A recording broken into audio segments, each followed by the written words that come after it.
এখন আমরা যাচ্ছি ক্যাটারিং এ।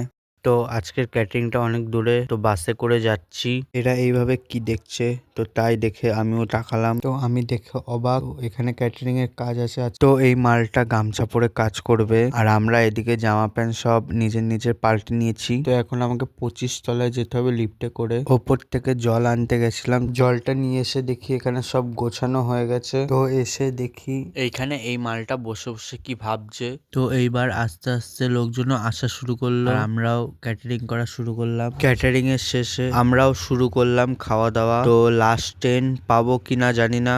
তো সামনে ওয়ো, তো ওয়োটা কেন দেখাচ্ছি দেখুন। এ অনেকক্ষণ ধরে তাকিয়ে আছে, তো এ দেখে থাপ্পড় মারলো, থাপ্পড় মেরে ওর ঘুম ভাঙালো। আমরা এখানে অনেকক্ষণ ধরে দাঁড়িয়ে আছি, এখন গাড়ির জন্য অপেক্ষা করছি। তো 11টা 49 বাজে, আজকে মনে হয় লাস্ট ট্রেন পাবো না। ফাইনালি গাড়ি চলে এসছে, তো এখন গাড়িতে করে যাচ্ছি। তো দেখা যাক লাস্ট ট্রেন পাওয়া যায় কিনা, পেলাম কিনা জানার জন্য সেকেন্ড পার্টে ক্লিক করুন।